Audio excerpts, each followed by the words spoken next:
Jetzt fangen wir an mit unserer Fernsehsendung Unsere Familien über unsere deutsche brasilianische Kultur und Geschichte und auch über diese Verbindung zwischen Deutschland und Brasilien.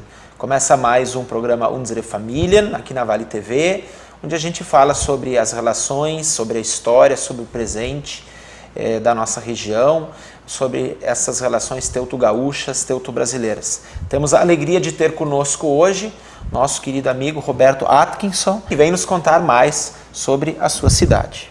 Eu gostaria de começar falando que a área de Campo Bom já era conhecido pelos portugueses e pelos tropeiros que passavam por essa área com as tropas para cima da serra e paravam ali para descansar com o gado e por isso se deu o nome, né? O nome de Campo Bom.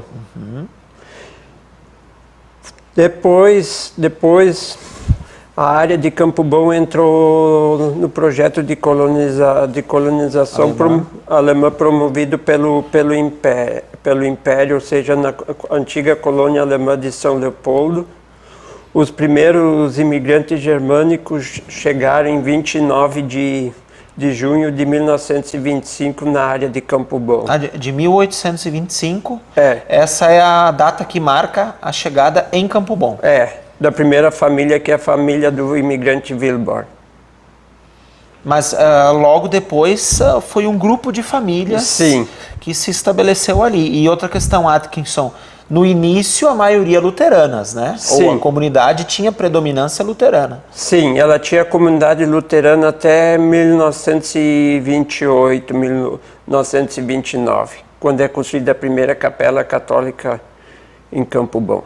Sim, tamanha a importância até aquele momento de maioria, né, imensa maioria luterana. Sim. E, meu caro, naquele início a gente já gravou aqui também com o teu conterrâneo que falou sobre o pastor Klingerhofer, naquele início da comunidade luterana, quem foram os pastores que atenderam a comunidade? O primeiro pastor que atendeu a comunidade foi em 1827, foi o pastor Ehlers de São Leopoldo. Que é o primeiro pastor que chega aqui. Sim. O pastor Klingerhofer, ele assume a comunidade em 1828. Aí ele constrói a primeira capela de madeira.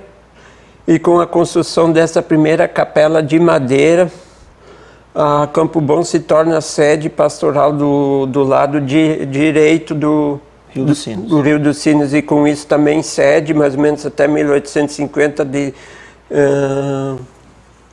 um pastorado itinerante que vai até Linha Nova. Mas isso também dá uma importância maior para a comunidade. Sim. Né? Com essa constituição, com a construção desta capela. Sim.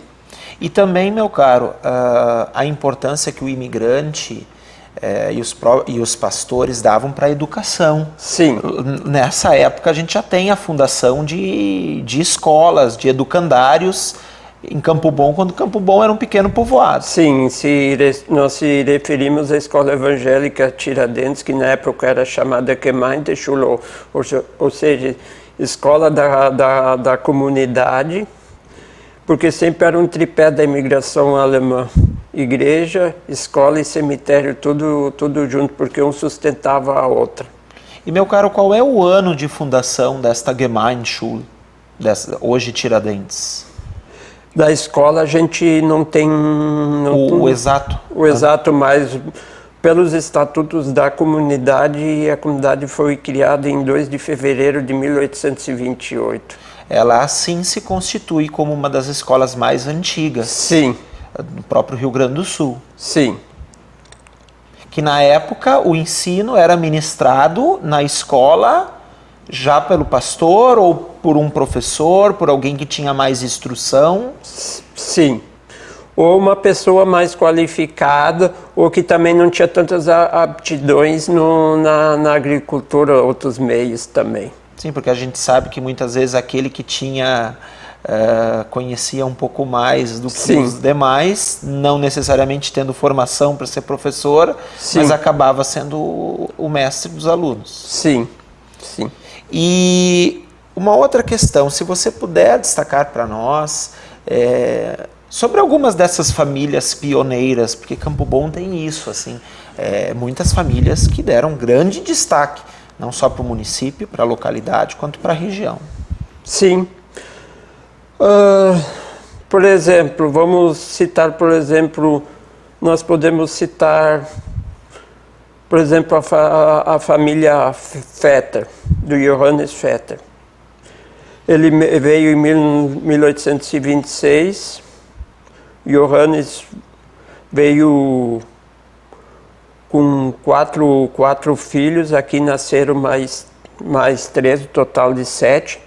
Por exemplo, um dos 3 primeiros, da primeira esposa que já era falecida na Alemanha, primeiramente o capitão Jacob, o primeiro a fazer um contrato para servir o exército imperial, primeiramente se estabeleceu em Campo Bom, depois se muda para Alto Feliz. Todo esse ramo da família Vetter tem suas origens em Campo Bom. Exatamente, e dali também saiu, por exemplo, a família Renner, que originou o frigorífico Renner em Montenegro. A origem dos Renner também é primeiramente em Campo Bom. Sim. E depois, né, famílias em diversas áreas, por exemplo, os Bloss, Sim. Né, que até é uma família muito grande. Sim. Lá. O Bloss, o Johannes Bloss, veio em 1826 também, teve 13 filhos. Eu vou citar, por exemplo, eles têm importância grande em Campo Bom, mas também fora de Campo Bom. Por exemplo, teve o 12º filho, o Pedro Bloss, não esse que ficou em Campo Bom. Um descendente dele, um filho dele, por exemplo, foi para, como é que eu vou te dizer hoje, Tapera. Região norte do estado, Rio Região Grande do Sul. 9 do estado. Norte, isso. Sim, norte do estado. E ali se estabeleceu com olaria e serraria, que é de origem aqui da família já Vocês já trabalhavam com isso em Campo Sim. Bom? Mantinha um intercâmbio de estudos de análise de barro com a olaria aqui de Campo Bom da família, e hoje eles são plantadores de soja, tanto aqui na região ali, como também em Tocantins e Goiás. E um outro detalhe, quando a gente fala das famílias campobonenses, como elas se desenvolveram, elas ajudaram nesse início da indústria, do comércio, que você pudesse também nos destacar essas famílias e onde elas atuaram, no que elas atuavam, já lá no século XIX, né, na primeira ou na segunda metade do século. Sim. Por exemplo, cada um já tinha tipo uma profissão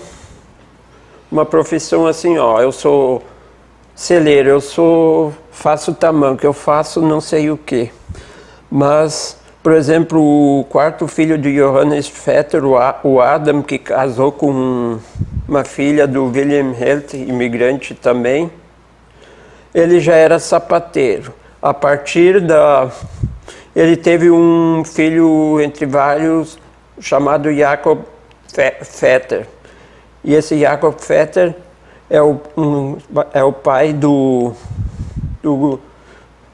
Gustavo Vetter e do Emílio Vetter, que vem fundar a grande empresa Vetter depois. De calçados. Sim, se bem que eles já meio que herdaram do pai, que já tinha o costume no Morro das Pulgas. Sim, isso no sapato, mas assim, Sim. no calçado. Mas você também pudesse nos destacar serrarias, olarias, né? Porque Campo Bom teve uma importância com as olarias assim enorme para a região. Sim, sim. Uma família que, por exemplo, se tinha estabelecido em Campo Bom era a família Diefenteller, que era o lote 160 da colônia Estância Velha. Depois houve um problema que faleceu um filho do imigrante, ou seja, um neto, quando faleceu devido a um acidente quando ele foi afiar a serra da serraria que eles tinham. Por isso, em 1877, ele vende essa área para o Miguel Blos, o terceiro filho do imigrante Blos, que continuou com olaria e serraria até 1974. Mas aí os Diefenteller saem dali, de Campo Bom, vão para onde? Vêm para Novo Hamburgo, porque já estavam meio que estabelecidos aqui em Novo Hamburgo. E aí então os Blos atuam nessa área na qual os Diefenteller atuavam? Sim. Aí a partir dessa olaria originária se formaram mais duas. Do Miguel Blos Filho e do João Blos, que depois se torna a Blos e Fleck, que foi considerado na primeira metade do século XX acho que a segunda maior do Rio Grande do Sul. Atkinson, você é um estudioso da história de Campo Bom, então você pode compartilhar conosco aqui, comigo, com os nossos telespectadores. Você é uma pessoa que tem propriedade para destacar isso para nós. Além dos Blos, teve outras famílias, mas lá no início os Blos tinham um certo... eram eles que trabalhavam com quase todas as olarias? Sim, pelo conhecimento que eu tenho, sim. Mas posteriormente... Não. Daí Isso. se expandiu, daí teve várias. Porque aí teve, até se você puder fazer um panorama para nós, especialmente para quem não reside em Campo Bom, quais as áreas onde essas olarias estavam praticamente estabelecidas? Estavam estabelecidas na beira do Rio dos Sinos, na beira do Rio dos Sinos. Eles também tinham áreas de terra fora da mesma localidade. Por exemplo, o que eles tinham também? Tinha propriedades que tinham que ter para, por exemplo, plantar madeira para ter a lenha para a serraria, para os fornos. E era uma propriedade, digamos, de 200 hectares ou mais. Por exemplo, para a serraria, o que eles faziam? Eles plantavam as árvores, colhiam e mandavam o rio abaixo em tempo de enchente, tipo jangada. E aí, essas plantações, elas ficavam dentro da área geográfica de Campo Bom, porque tinha que ter uma certa proximidade? Alguma coisa sim, alguma coisa não. E que momento, Atkinson, que foi o povoado, o vilarejo de Campo Bom, passou a ser distrito? E se você puder nos destacar também essa história. Campo Bom foi elevada a distrito de São Leopoldo por um ato do prefeito João Correia de São Leopoldo em 1926, por causa do movimento de emancipação de Novo Hamburgo. Isso parece meio estranho eu falando isso, mas acontece o seguinte: até 1926 a área territorial de Campo Bom pertencia a São Leopoldo, mas estava dentro do distrito de Novo Hamburgo. E daí, como em 1925 Campo Bom Novo Hamburgo já estava em movimento de emancipação, ele separa por decreto a área de Campo Bom para, no caso de emancipação de Novo Hamburgo, São Leopoldo não perder a área de Campo Bom para Novo Hamburgo. Atkinson, isso que você nos traz é uma informação muito interessante. A gente sabe que outras áreas geográficas de Novo Hamburgo também foram retiradas, assim como Campo Bom. Por exemplo, Rio dos Sinos, o bairro Rio dos Sinos, pertencia a Novo Hamburgo enquanto distrito. Novo Hamburgo, enquanto distrito, ia até o rio, e o outro lado do rio já ficava o núcleo de São Leopoldo.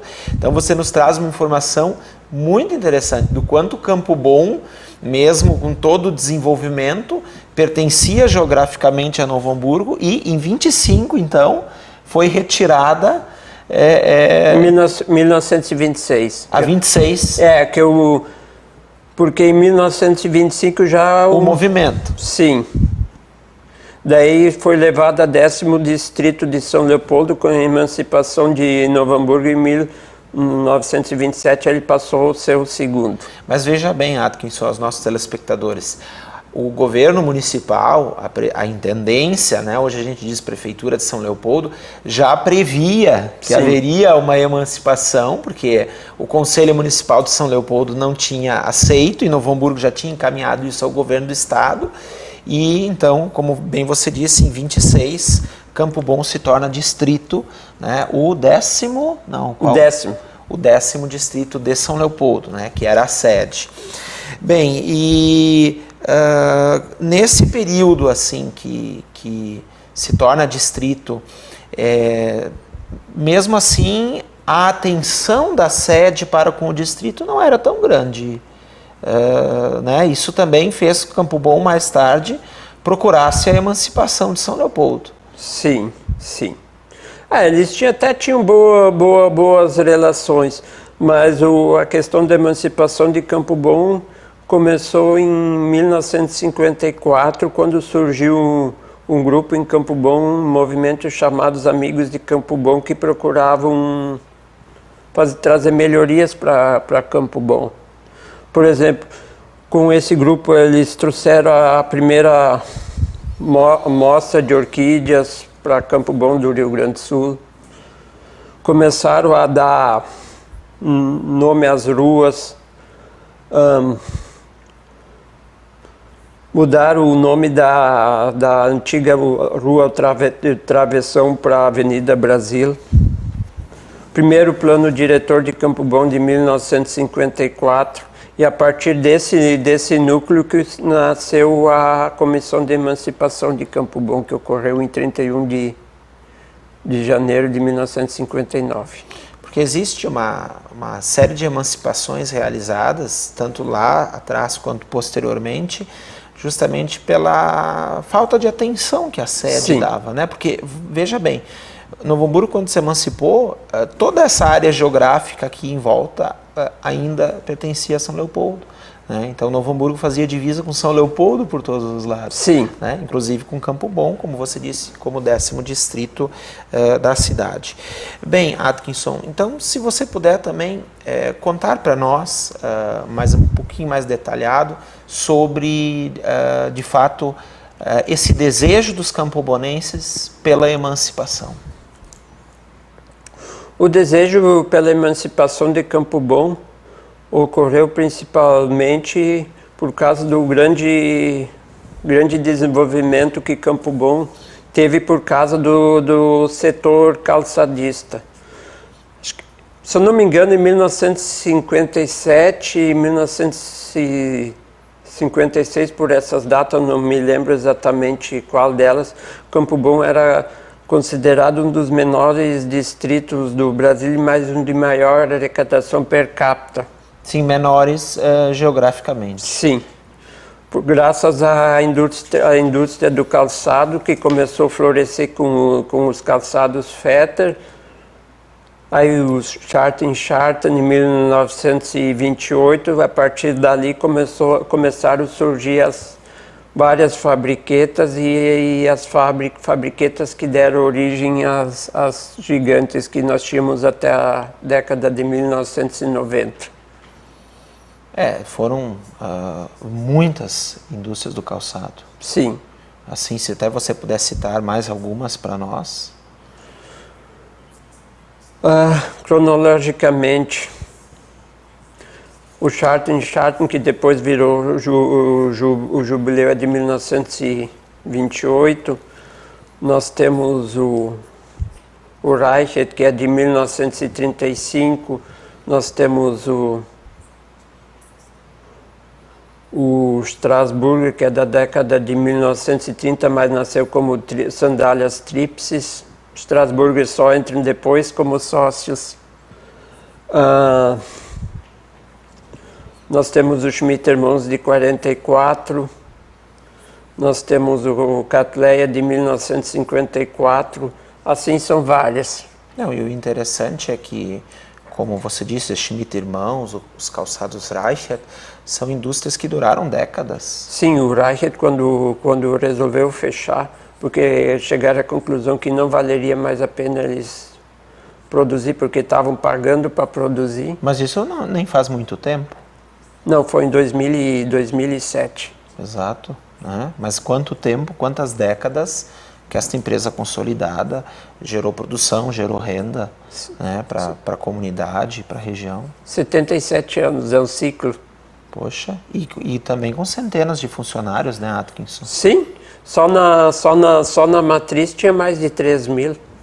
Mais de 3 mil. Na matriz em Campo Bom. Sim. E fora filiais que eles tinham aí afora, né? Fora as filiais e fora as empresas que eles fundavam para produzir para eles para que eles faltavam. Metalúrgicas, cortumes, fábrica de formas, fábricas de forno.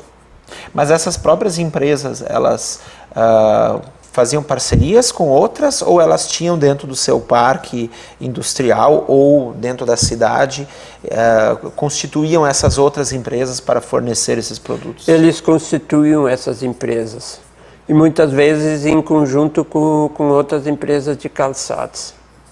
Sim, porque aí, vamos dizer, algumas conseguiriam tirar daquela outra empresa essa matéria-prima, né, necessária para... Ou produziam em conjunto também. E Atkinson, se fala inclusive de quando a FENAC foi construída aqui em Novo Hamburgo, que havia um movimento também com Campo Bom. Sim, acontece que em Campo Bom, em 1960, teve uma feira das indústrias. Em cima, a partir dessa feira das indústrias, nasceu a ideia da primeira feira do calçado que ocorreu em 1961.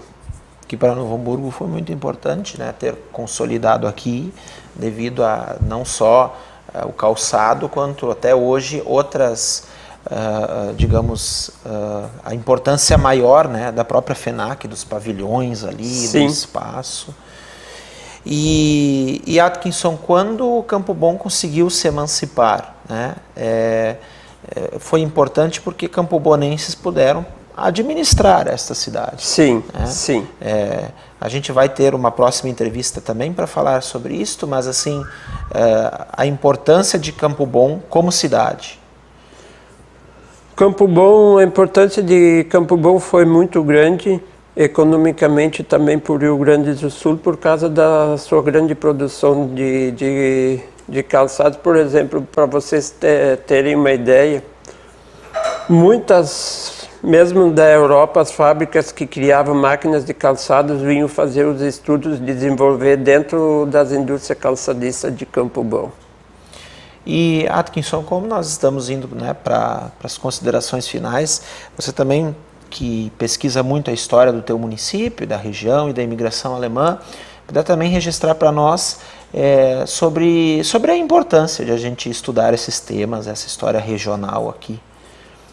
Bom, eu considero muito importante porque daí a gente sabe de onde é que veio, a gente conhece o presente e sabe para onde é que vai e o que pode fazer, já pode dar uma boa ideia. Sim, porque até numa próxima oportunidade podemos falar mais sobre genealogia, mas também é um dos teus estudos, das tuas pesquisas. Sim. A história da tua família e de outras famílias conectadas. Sim. Não só em Campo Bom, né? No Vale dos Sinos, nos outros vales. Sim. Bem, Atkinson, Obrigado pela sua presença, pela sua participação aqui conosco, por compartilhar comigo, com os telespectadores da Vale TV, né, esses teus estudos, esse teu conhecimento e, claro, especialmente sobre Campo Bom, né, que é uma cidade vizinha nossa aqui. Sim. E que, com certeza, muito da história de Novo Hamburgo está ligada com Campo Bom e de Campo Bom com Novo Hamburgo. Né? Sim. Como você nos trouxe aqui, né, toda essa história do distrito, né, de quando se tornou distrito, depois de quando se tornou cidade, dessa cidade importante, dessa cidade pujante para o Vale dos Sinos, para o Estado e para o nosso país. Obrigado a todos vocês que nos acompanham aqui através do canal 14 da NET, na Vale TV, que nos acompanham através do Facebook, do YouTube, no nosso projeto Unsere Familien.